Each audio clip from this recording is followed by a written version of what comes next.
viviendo, predicando y enseñando el Evangelio. En desarrollo de la misión de Dios, Ministerio Verdad y Fe presenta la siguiente enseñanza con la presencia viva y eficaz del Espíritu Santo. Que la gracia esté en su vida y deje una semilla viva en su corazón. Gloria a Dios, le damos la alabanza al Señor de los cielos y que sea esta noche, mis hermanos, la oportunidad de volver a reunirnos con un solo propósito: honrar el nombre del Señor, amén. Y para honrar el nombre del Señor nos vamos a disponer de corazón, vamos a dejar afuera todo aquello que nos pueda causar distracciones después de unos días fuertes, un fin de semana bastante agitado, ¿cierto, Pastor Oscar? Después de un fin de semana agitado volvemos aquí a casa y vamos a seguir estudiando esta noche lo que Jesús o lo que hizo Jesús en la cruz.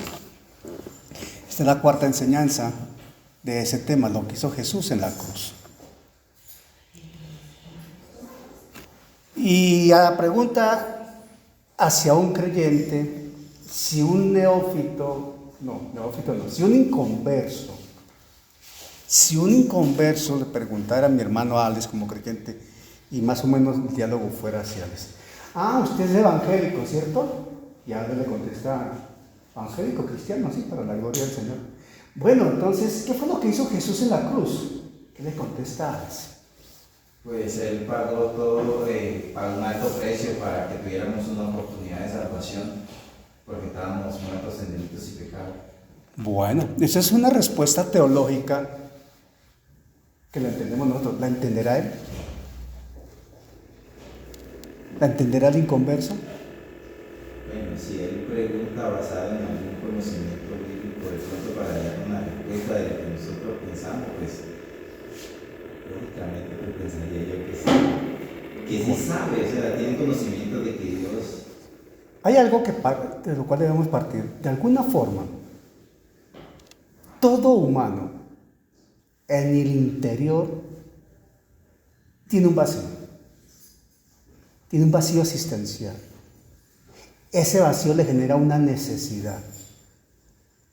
Y la obra misericordiosa de Dios por medio del Espíritu Santo, cuando se presenta Jesucristo, cuando se presenta el Evangelio, obra para llenar ese vacío, ¿cierto? Pero la respuesta ante un inconverso no debe ser precisamente teológica, sino más de la sensibilidad humana. Después hablamos de ese tema más en específico. Yo por lo menos le contestaría: Jesucristo es lo que todo humano necesita. ¿Cómo así? ¿Sí?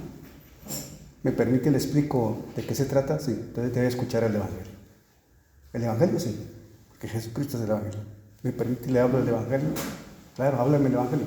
Y le empiezo a hablar del Evangelio. La condición del hombre sin Cristo, ¿cierto? Amén. Saber que está perdido en delitos y pecados justamente. Saber que está condenado y que esa condenación es irreversible si no está Jesucristo presente. Y ese es el punto clave.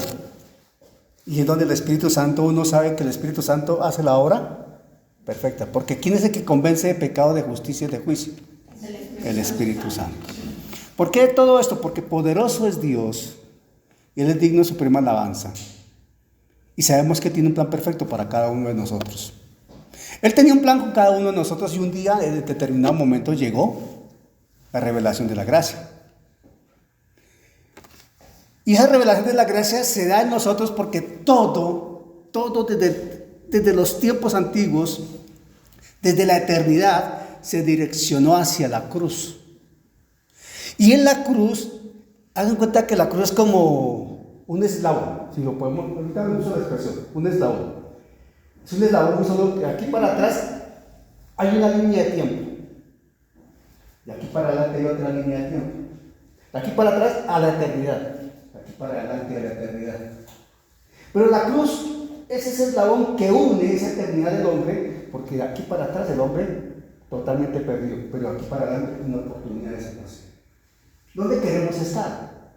¿Qué queremos hacer? La cruz es ese eslabón que le permite al hombre unir una eternidad. Permanecer en una eternidad, o perdido o salvo. Sin Cristo, ¿en qué condición está el hombre? Perdido. Con Cristo, ¿a qué condición pasa? A salvación. Me acordaba lo que dice 1 Corintios 13:12. 1 Corintios 13:12 dice lo siguiente. Búscala en Telegram, yo la tengo aquí en una versión del lenguaje, Biblia, lenguaje sencillo también. Dice, ahora vemos por espejo. Ahora vemos por espejo, oscuramente. Mas entonces veremos cara a cara. Ahora conozco en parte, pero entonces conoceré como fui conocido. Acá en Reina Valera es un poquito como esto, como se digiere, ¿no? Miren como dice Biblia, lenguaje sencillo. Escuchemos cómo dice Biblia, lenguaje sencillo. Atención. Ahora conocemos a Dios de manera no muy clara, como cuando vemos nuestra imagen reflejada en un espejo a oscuras. Pero cuando todo sea perfecto, veremos a Dios cara a cara. Ahora lo conozco de manera imperfecta, pero cuando todo sea perfecto, podré conocerlo como Él me conoce a mí. ¿Cómo dice allí? En Nueva Traducción Viviente. Ajá. Versículo 2. Ahora vemos todo de manera imperfecta, como reflejos desconcertantes, pero luego veremos todo con perfecta claridad. Todo lo que ahora conozco es parcial e incompleto, pero luego conoceré todo por completo, tal como Dios ya me conoce a mí completamente. Y la única manera de conocer a Dios completamente, en esa claridad diáfana que da la vista directa, es estando en el cielo. No hay otra. No hay otra. Es lo que está diciendo la Escritura. Es diferente si yo veo a mi esposa en la penumbra, y como a distancia, así mi esposa, pero otra cosa es verla acá, ¿verdad? Aquí, frente, abrazando, entonces aquí, frente. Con Dios es lo mismo. Nosotros sabemos que Dios es fiel, es justo, es poderoso, pero hay un principio básico y es que necesitamos ser glorificados, ¿verdad? Ser glorificados para estar con Jesucristo en el cielo. Y eso se da en una sola condición. El día que suene la trompeta, los muertos en Cristo resucitarán primero y los que estemos vivos para el cielo. Ahí seremos transformados en un abrir y cerrar de ojos, en cuerpos glorificados como el cuerpo del Señor, y nos encontraremos con Él en las nubes para ir al cielo. Ese día lo veremos cara a cara. Amén. El esplendor de su gloria. Hacia allá apuntamos nosotros. Eso nos motiva como creyentes. Y eso es lo que hay que darle también a conocer a quien no es cristiano y necesita. Hay que darle a conocer esa oportunidad que Dios le brinda por la obra de la cruz, para que un día mire cara a cara a Dios. ¿Me estoy explicando? Amén. Cara a cara a Dios. Hay algunos aspectos que nosotros hemos visto, y es que, por ejemplo, veíamos que Jesús ejecutó un plan diseñado por Dios mismo antes de la fundación del mundo. Plan de Dios, ¿verdad? Es importante tenerlo en cuenta. Dios mismo planeó lo que sucedió en la cruz. Amén, amén. Dios lo tiene todo bajo control.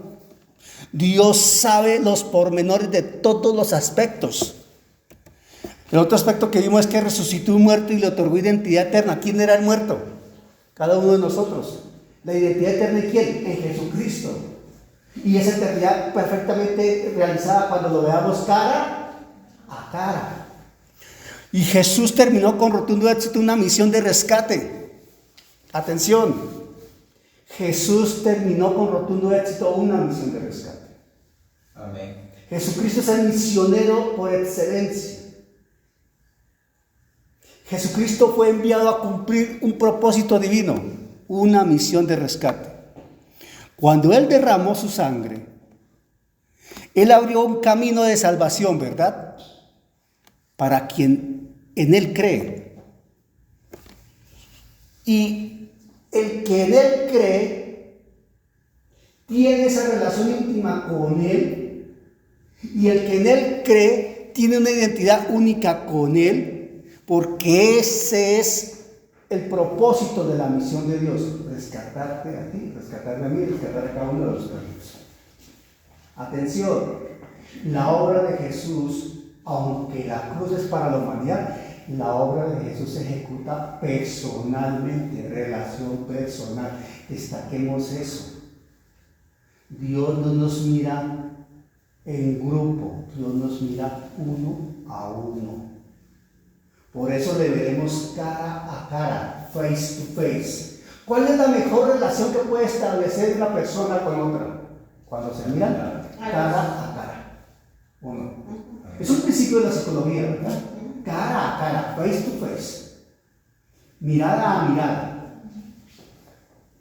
Cuando yo digo a mi esposa: mamita, te amo, y me le quito los anteojos: mami, te amo. Y la miro así con cariñito: mami, te amo. ¿Y tú me amas? Y ella me dice: sí, amor, ya te traigo a ti.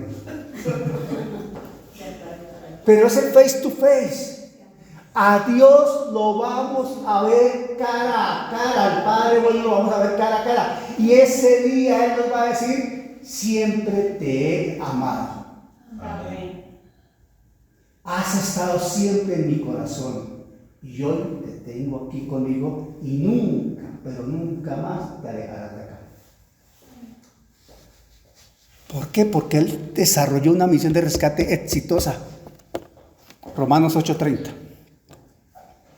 Romanos 8:30. Busquémoslo, mi amor, por favor. Dice Romanos 8:30. Y a los que predestinó, a estos también llamó. Y a los que llamó, a estos también justificó. Y a los que justificó, a estos también glorificó. Ahí estamos cada uno de nosotros. ¿Qué hace falta con nosotros de esos pasos? La glorificación. Él nos predestinó, amén. Él nos llamó, amén. Él nos justificó, amén. Ahora estamos esperando que nos glorifique. Amén. ¿Cómo dice allí? Muy similar, ¿cierto? En este un poquito más entendido. Después de haberlos elegido, Dios los llamó para que se acercasen a Él. Una vez que los llamó, los puso en una relación correcta con Él. Y luego de ponerlos en la relación correcta con Él, le dio su gloria. O sea, los eligió, los llamó, los justificó, pero acá lo llaman es en una relación correcta con Él, y luego de que los pone en una posición correcta, les dio su gloria. Amén. Voy a hacer una pregunta a mi hermano Alex, aprovechando su experiencia militar. Para el que no sepa, mi hermano Alex fue soldado profesional, ¿verdad? Por un tiempo. Y él estuvo en zonas supremamente delicadas. Pero voy a hacer una pregunta, hermano. ¿En algún momento en sus actividades tuvo la oportunidad de rescatar a un secuestrado? Pues sí participamos en operación de rescate. ¿Y lograron el rescate del secuestrado? Una. Bueno, Una sí. ¿cómo se comportó el rescatado con ustedes cuando estaba libre? No, pues eso tocó de una vez. Llevan a la persona por allá y empiezan a calmarlo porque entra como un estado. Primeramente, cuando es rescatado así, ellos quedan como... Pero el tipo o la persona muestra alegría, gozo, llora, se siente... Sí, claro, esos, mejor dicho, lo abrazan a uno como si fuera el familiar más querido. Eso sienten una alegría, un gozo inmenso las personas. Y estamos hablando en contexto humano. Estamos hablando en contexto humano. Si no pudiera hablar, por ejemplo, con alguno de aquellos militares o policías que duraron 14 años allá en la selva, ¿qué opinaría de ellos, cierto? De su experiencia y el momento de su rescate, de estar en libertad.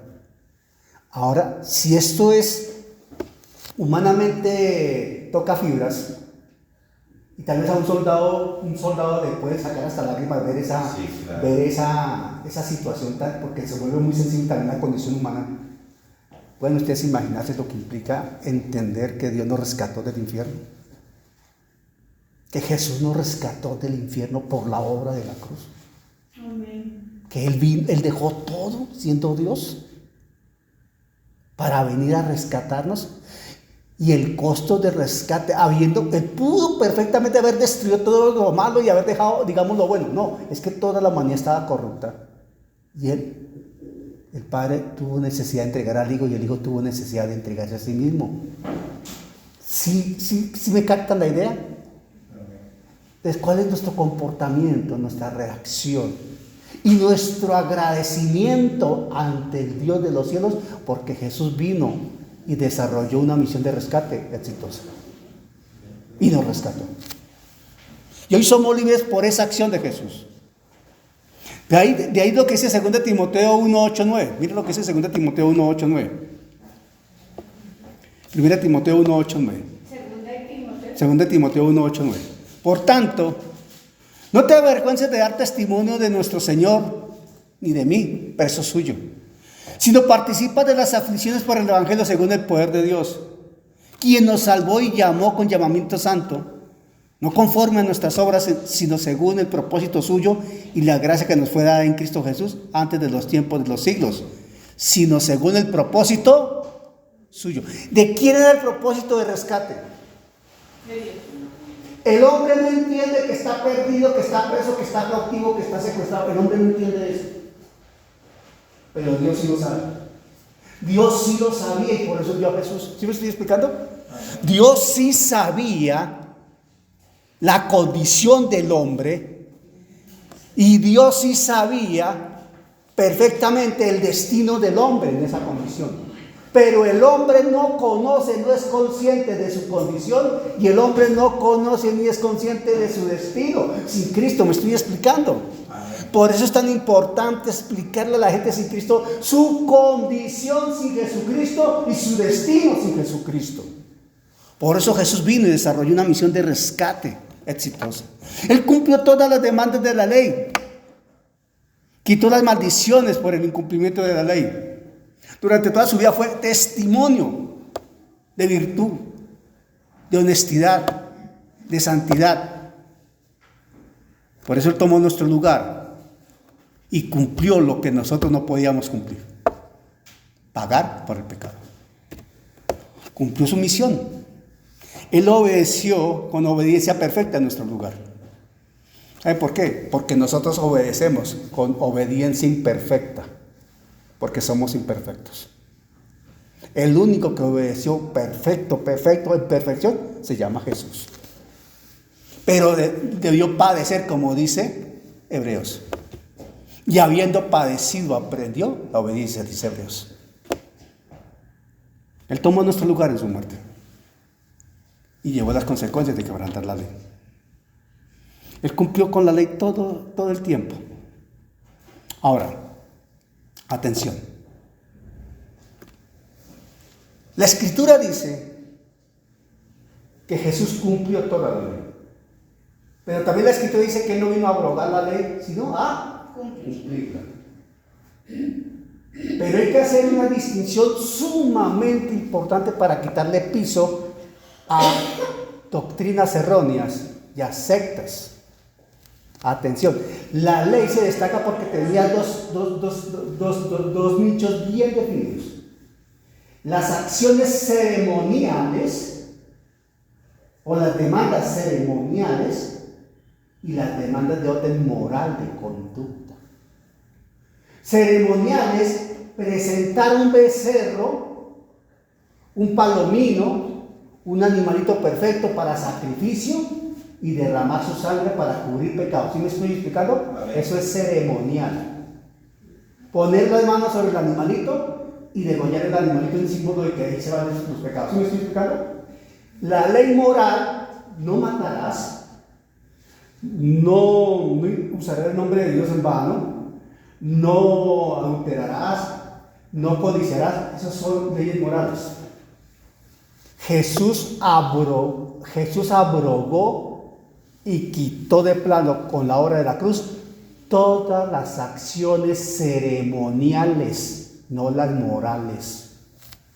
¿Me estoy explicando? Amén. Por eso el sacrificio de Jesús es perfecto y no se necesitan más sacrificios, como lo cita perfectamente Hebreos. Pero hoy está vigente el no mentir, ¿o no? Hoy está vigente el no matar. Hoy está vigente el no codiciar. Y eso hace parte del decálogo divino, ¿verdad o no? Por eso cuando la gente dice, no, es que como Jesús cumplió la ley por mí, entonces yo puedo mentir, puedo matar, puedo... Mentiroso diablo. O como un sinvergüenza autoapóstol que declaró en una iglesia, hoy yo estoy aquí, me puedo ir esta noche a fornicar y no me pasa nada porque Jesús ya me salvó. Imagínense semejante mensaje. Una barbaridad de esa naturaleza en un culto ante miles de personas. No, no. Jesús te rescató y me rescató y nos rescata para que honremos su nombre con nuestra conducta. El no matar, el no fornicar, el no adulterar, el no mentir, etc. Todo está vigente y eso habla de santidad, de obediencia. Si no fuera así, entonces ¿para qué la obra de la cruz? ¿Para qué? ¿Para qué Dios se molesta enviando a su Hijo? Si igual el hombre hace lo que hace y va a ser salvo. No tendría sentido, sería una contradicción absoluta del mismo Dios, ¿verdad? Hay que tener en cuenta todo eso. Por eso Hebreos 9, 24, 28 dice esto. Hebreos 9, 24, 28 dice esto. Jesús, hablando allí de Cristo, la obra. Hechos 9, 24, 28. ¿Por qué no entró Cristo en el santuario hecho de mano, figura del verdadero, sino en el cielo mismo para presentarse ahora por nosotros ante Dios? Ojo. Los hombres, los sacerdotes, el sumo sacerdote entraba al tabernáculo, a la tienda o al templo hecho por hombres, ¿verdad o no? Figura de lo celestial, para cumplir una demanda divina. Pero dice que Jesús entró en el cielo mismo para presentarse ahora por nosotros ante Dios. ¿Quién se presentó ante Dios? Él, el Cordero, presentó su propia sangre ante el Padre. Una sola vez el sacrificio. Y no para ofrecerse muchas veces, dice el 9:25. Y no para ofrecerse muchas veces como entra el sumo sacerdote en el lugar santísimo cada año con sangre ajena de un animal.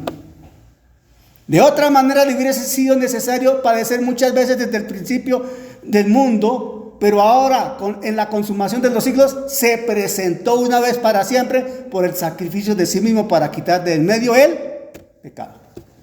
Y de la manera que está establecido para los hombres que mueran una sola vez y después de esto el juicio, así también Cristo fue ofrecido una sola vez para llevar los pecados de muchos y aparecerá por segunda vez sin relación con el pecado para salvar a los que le esperan, refiriéndose al regreso de Jesús a llevar a su iglesia. Él hizo su trabajo bien. Él desarrolló su misión bien. Él nos dejó ejemplo de hacer las cosas bien. Cuando Jesús dijo consumado es en la cruz, también le estaba agregando el hecho de haber dejado el trono.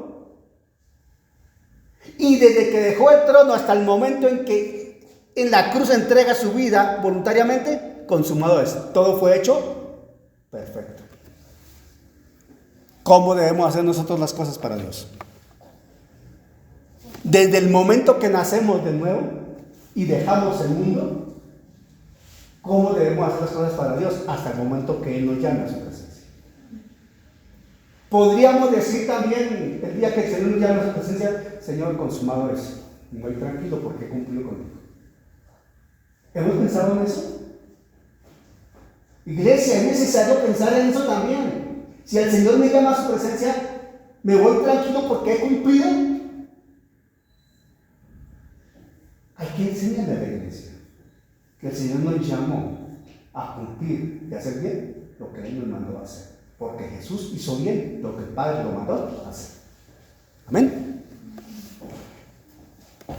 Fue en la cruz donde Dios, mediante la obediencia de Jesús, le dio la victoria a la iglesia sobre la enfermedad, la muerte y la ruina. Las maldiciones propias de la desobediencia, que se lee en Deuteronomio 28. Yo la semana pasada dije que Deuteronomio 28 tiene 64 versículos, no tiene 68 versículos exactamente. 14 que están hablando de obediencia y 54 que hablan de desobediencia, las consecuencias. Gálatas 3, 13, 14 dice así. Gálatas 3, 13, 14. En ese proceso de salvación, de rescate que Jesús desarrolló, Pablo lo presenta en Gálatas 3, 13, 14 de esta manera. Cristo nos redimió de la maldición de la ley, hecho por nosotros maldición. Ojo, Él se hizo maldición para redimirnos a nosotros de la maldición. Por eso la obra de la cruz es una acción sustitutiva. ¿Estamos claros ahí? Sustitutiva. Él tomó nuestro lugar. Amén. Él tomó nuestro lugar. Porque está escrito, maldito todo el que es colgado en un madero, para que en Cristo Jesús la bendición de Abraham alcanzase a los gentiles, a fin de que por la fe recibiésemos la promesa del Espíritu. Y en ese sentido, Pablo dice ahí mismo en Gálatas 4, 4, 6 lo siguiente. Gálatas 4, 4, 6. Ahí mismo dice, en el capítulo siguiente, Gálatas, Pablo cita esto. Pero cuando vino el cumplimiento del tiempo, ojo, cumplimiento del tiempo. Atención con eso. Dios vive en un eterno presente, ¿verdad? Amén. Pero para los hombres hay un tiempo. Y Dios enmarca sus acciones para que el hombre las entienda. ¿Me estoy explicando? Cuando vino el cumplimiento del tiempo, Jesús dejó el trono.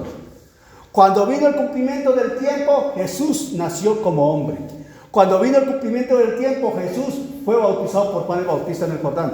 Cuando vino el cumplimiento del tiempo, Jesús fue llevado ante Poncio Pilato. Cuando vino el cumplimiento del tiempo, Jesús fue a la cruz. Y cuando venga el cumplimiento del tiempo, sonará la trompeta por ti y por mí. Atención, todos estamos involucrados en el sonar de la trompeta. Ojo con lo que les voy a decir. Cuando suene la trompeta,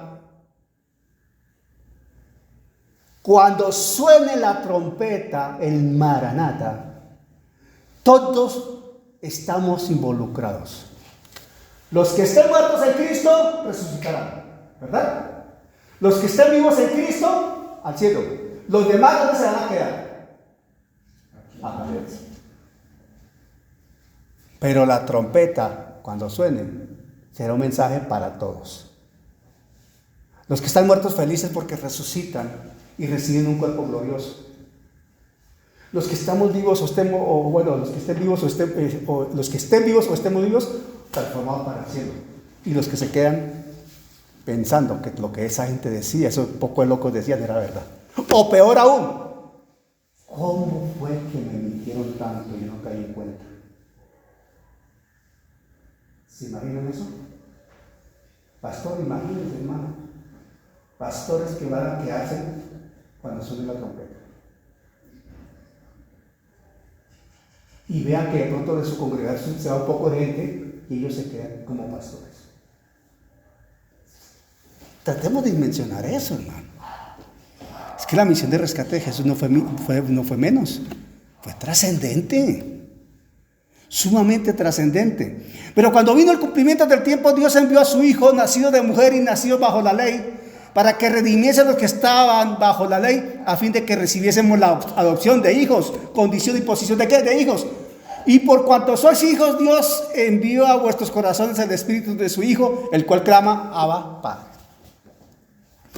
Esa misión de Jesús nos pone en condición de hijos. Nos abre la puerta para ser hijos y poder decir, Abba, Padre. Después de que Jesús desarrolla esa misión de rescate, también hay que recordar que Jesús recuperó y entregó la libertad al hombre que estaba cautivo, que estaba esclavizado. Jesús recuperó y entregó la libertad. Nosotros decimos hoy día que somos libres en Cristo, ¿verdad? ¿Libres de qué? ¿O libres para qué? Porque uno dice, soy libre en Cristo. Sí, ¿libre de qué? ¿Libre para qué? Libre de la esclavitud del pecado, libre del poder del pecado, ¿cierto? Pero libre para hacer uso del dominio propio y ser responsable de sus acciones, porque eres libre de tomar decisiones. ¿Me estoy explicando? Porque Dios no te obliga. ¿Sí me estoy explicando? Libre en Cristo para tener una conducta. ¿Cómo va a ser esa conducta? Coherente con lo que Jesús dice y la palabra exige, o consecuente con un mundo perdido en delitos y pecados. Dios no nos está obligando. Él respeta nuestro libre albedrío. Efesios 2, 16, 18 dice, hablando de esa recuperación de libertad y esa libertad que tenemos en Cristo. Efesios 2, 16, 18, y mediante la cruz reconciliar con Dios a ambos en un solo cuerpo, a judíos y a gentiles, matando en ella las enemistades. Y vino y anunció las buenas nuevas de paz a vosotros que estabais lejos y a los que estaban cerca, a judíos y a gentiles. Porque por medio de él los unos y los otros tenemos entrada por un mismo espíritu al Padre. Esa es la libertad que nos da Jesús. Jesús derriba toda enemistad. Jesús derriba toda diferencia. Jesús derriba toda división. Jesús derriba toda rivalidad definitivamente. Porque en la unidad del Espíritu Santo del cuerpo de Cristo somos uno. En Cristo. Esa libertad que Jesús nos entrega es la libertad del cuerpo de Cristo de la iglesia. Pero debemos caminar al unísono como un relojito. Porque el cuerpo, tú no pones el cuerpo, el pie derecho por allá, el pie izquierdo por acá, la mano por acá. Hay una armonía, ¿verdad? Amén. Hay una sincronización. ¿De dónde proviene esa armonía, esa sincronización? De la cabeza. ¿O no? Es elemental. Si yo voy caminando y no me doy cuenta dónde piso, con un desnivel de esta naturaleza, yo puedo tener un esguince tipo 3. ¿O no? Y perjudico un pie con un esguince de esos. Y me pasa un buen tiempo y quedo lesionado, lisiado, la palabra correcta es lisiado. ¿Lisiado en qué sentido? Que ese pie se recupere, puedo caminar, pero en cualquier golpecito, otra vez. ¿O no, doctora? Algo he aprendido, hermano. Algo le toca a uno subir eso. Pero si nosotros tenemos contacto visual con el desnivel, pasa nada, ¿sí o no? Acá, de la cabeza. La iglesia necesita la dirección de la cabeza es Jesucristo. Amén. La cabeza no es un monstruo con dos cabezas. La iglesia no es un monstruo con dos cabezas. No, la iglesia tiene una sola cabeza, se llama Jesucristo. Pero a veces hay gente que se cree cabeza de la iglesia, o de su iglesia, mejor dicho, de su pequeño reino. Y no, la iglesia es del Señor. Y el Señor no ha dejado de ser Señor, lo estoy explicando. Ok. Jesús, otro aspecto que Jesús también desarrolló por la obra de la cruz, es que Jesús estableció el ejercicio de la autoridad para los escogidos. Atención, esto es muy importante entenderlo. Jesús recuperó la autoridad perdida por el hombre y le entrega a los suyos autoridad. Autoridad. Esa autoridad es manifiesta y es ejercida solo y solo si tú te sometes a la autoridad de Jesús. Ojo con lo que estoy diciendo. Para que tú ejerzas autoridad en las competencias que Dios te da, tú debes sujetarte a la autoridad de Cristo y a la autoridad delegada por Él. ¿Me estoy explicando? Verbo y gracia. Tú te sujetas a la autoridad de Cristo y te sujetas a la autoridad de tu pastor. Amén. Si no es así, tú no vas a poder ejercer autoridad. Porque el que no reconoce autoridad y se sujeta a la autoridad, no puede ejercer autoridad.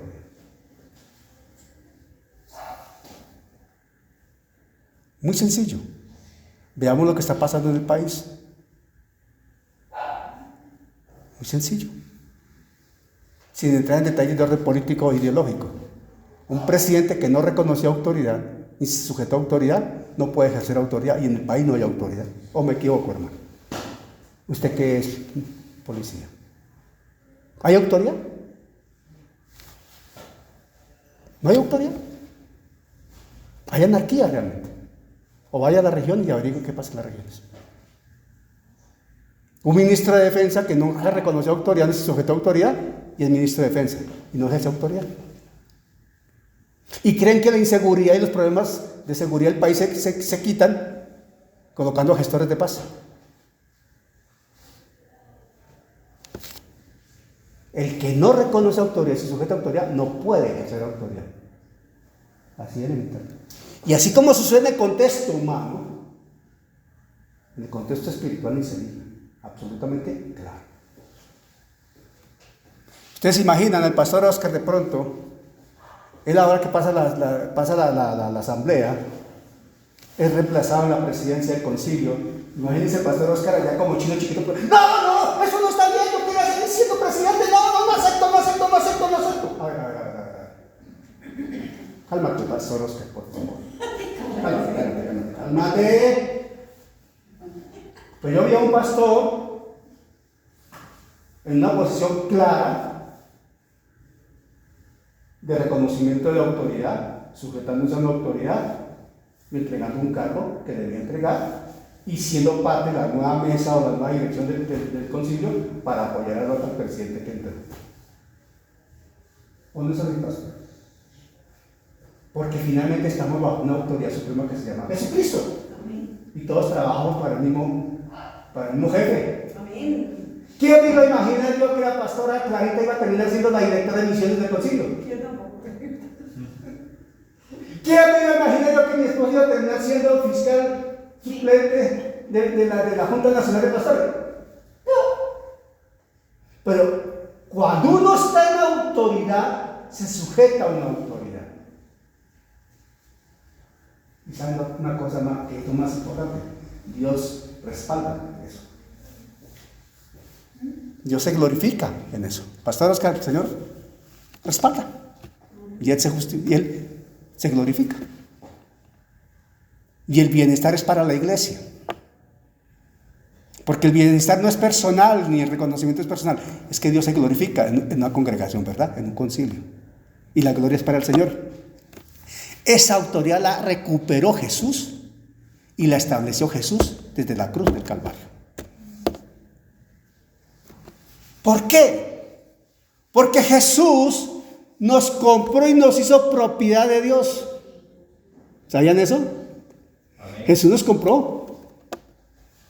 Somos propiedad de Dios en dos sentidos: por creación y por la obra de la cruz. Amén. Por la creación, cuando Dios crea de la nada, y por la sangre derramada de Jesús en la cruz. Le pertenecemos al Dios de los cielos porque Jesús nos compró con su sangre. Porque Él pagó el costo del pecado. ¿Qué horas tenemos, mami? 7:43. Ok. Primera de Pedro 1, 18 y 19. Dice. Primera de Pedro 1, 18 y 19. Sabiendo que fuiste rescatados. Ojo, rescatados, ¿no? ¿Recuerda que dijimos que Él desarrolló una misión de rescate? Sabiendo que fuiste rescatados de vuestra vana manera de vivir, la cual recibisteis de vuestros padres, no con cosas corruptibles como oro o plata, sino con la sangre preciosa de Cristo, como de un cordero sin mancha y sin contaminación. Y Pablo en 1 Corintios 6:20 dice: porque habéis sido comprados por precio, glorificad pues a Dios en vuestro cuerpo y en vuestro espíritu, los cuales son de Dios. Habéis sido comprados por precio. ¿Cuál es el precio? La sangre. La vida de Jesús, la humillación de Jesús, el vituperio que recibió Jesús, los escupitazos que recibió Jesús, todo lo que recibió Jesús. Pero lo que más, atención a esto, lo que más representa aquí es que un día el Hijo de Dios se despojó y dejó su trono para venir a hacerse hombre. ¿Sí estamos dimensionando la obra de la cruz? Sí. En lo humano, pero es que el Hijo de Dios eterno, el Todopoderoso, el Creador, dejó su trono y se despojó de su condición de Dios, no se aferró a su condición de Dios para venir a rescatarme a mí y a ti y a cada uno de nosotros, porque le pertenecemos. Él dio su sangre porque le pertenecemos. Porque le pertenecemos. Tanto nos ha amado y nos ama porque le pertenecemos. en la cruz. Y esto que voy a decir es algo increíblemente hermoso. En la cruz Jesús otorga al creyente un nuevo calendario. Un nuevo calendario. Al nacer de nuevo, tenemos un nuevo calendario. Pero partamos de Éxodo.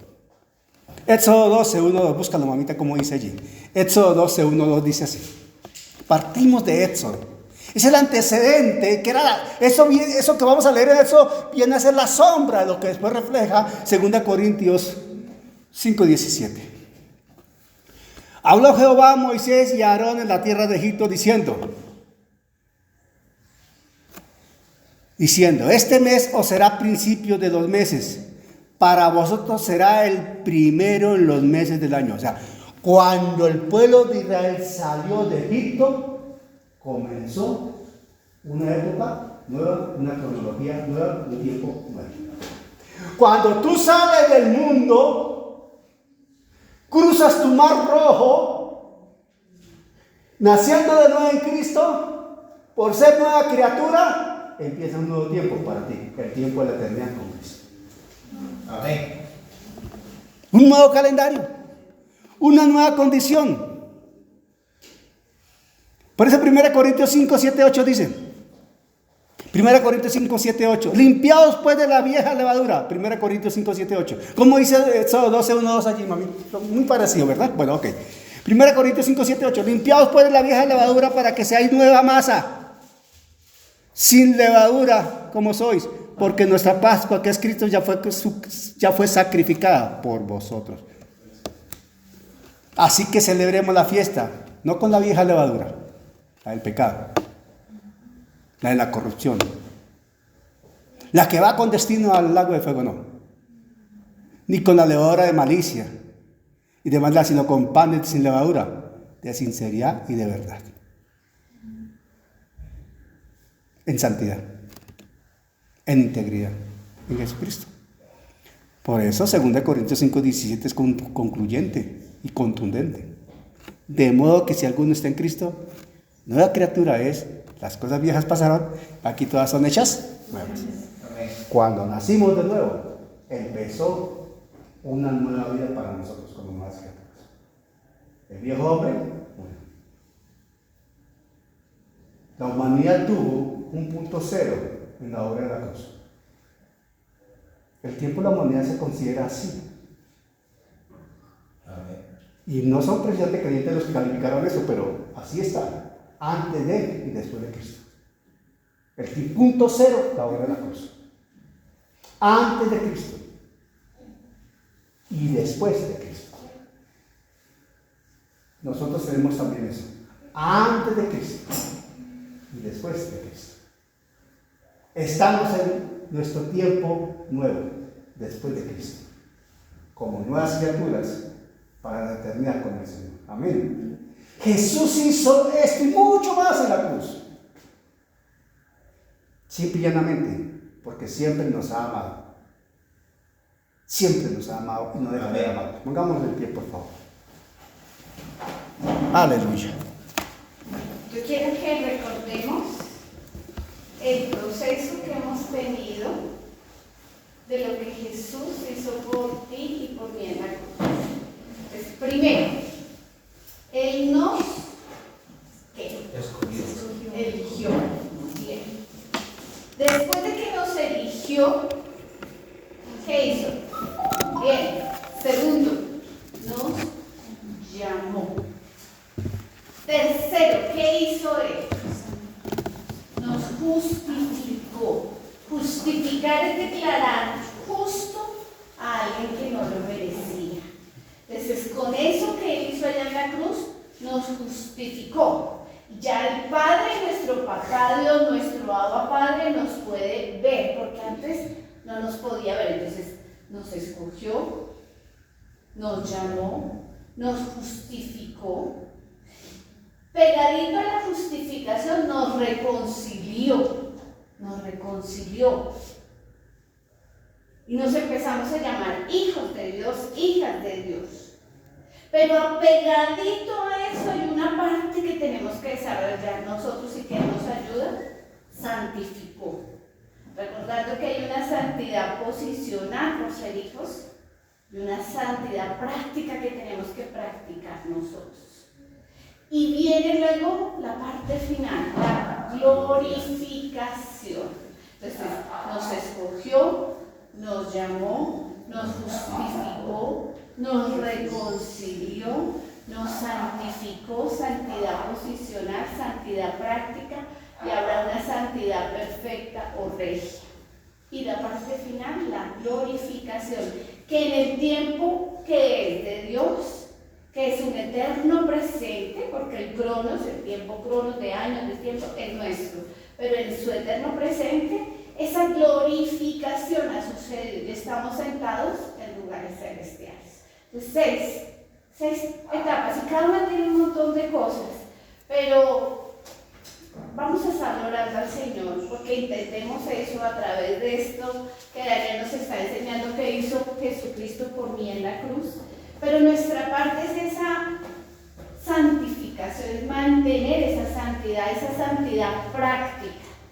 Si hemos entendido lo que Él hizo por nosotros aquí en la cruz. Porque no es, ahora soy santo, él ya me justificó, ahora soy salvo, ahora puedo irme a pecar. No. Tenemos que vivir esa santidad práctica. Señor, te damos toda la gloria y toda la honra, Señor. Tu palabra dice, según de Timoteo 1:9, en la Nueva Traducción Viviente, pues Dios nos salvó y nos llamó para vivir una vida santa. No lo hizo porque lo mereciéramos, sino porque ese era su plan, desde antes del comienzo del tiempo, para mostrarnos su gracia por medio de Cristo Jesús. Señor, nosotros te damos toda la gloria, toda la honra, Señor. Te damos gracias, Señor, por habernos escogido, por habernos elegido, Señor, por habernos llamado, Señor, por habernos justificado y reconciliado, Señor. Gracias, Señor, porque tú nos has santificado, Señor, pero queremos hacer nuestra parte, queremos tener esa santidad práctica, Señor, guardar nuestros ojos, Señor, guardar nuestro corazón, nuestra mente, Señor. Ayúdanos, Padre Santo, a tener esa santidad práctica. Señor, gracias, porque tú, Señor, nos vas a glorificar, nos has glorificado, Señor. Gracias, Señor, porque tu palabra dice que estamos sentados en lugares celestiales, Señor. Gracias, Señor, porque hoy nos enseñaban que el ser hechos hijos tuyos, Señor, nos da una autoridad que habíamos perdido, Señor. Pero queremos experimentar todo esto, Señor. Pero sabemos que sin santidad nadie verá a Dios, Señor. Ayúdanos, Señor, a guardar nuestra mente, nuestros pensamientos, nuestros corazones, Señor, porque tal vez nos han herido, porque tal vez han traído tristeza, Señor, pero tenemos que ser rápidos para perdonar, Señor, para confesar y perdonar. Señor, queremos, Señor, ser esos hijos, esas hijas, Señor, con corazón de siervo. Queremos, Señor, verte a ti. Podemos experimentar, Señor, que hemos sido hechos tus hijos, Señor, y queremos, Señor, fluir en amor, caminar en amor, Señor. Y queremos, Señor, hacer las cosas que a ti te agradan. Ser esa luz en medio de las tinieblas, llevar tu palabra, hablarla con denuedo, con autoridad, vivirla, hacer testimonio vivo, Señor. Ayúdanos, Espíritu Santo. Háblanos, guíanos. Sé nuestro paracleto, nuestra ayuda permanente. Queremos, Señor, que en esta noche se nos han quitado vendas, Señor. Ayúdanos, Padre Santo, a ser un testimonio vivo, un ejemplo de lo que tú estás haciendo en nuestras vidas y seguirás haciendo, porque no somos un producto terminado, porque todos los días tú nos vas transformando, como dice la palabra, de gloria en gloria. Gracias, Señor, por lo que estás haciendo y por lo que harás. En el nombre poderoso de Jesús de Nazaret. Amén. Amén y amén. Amén.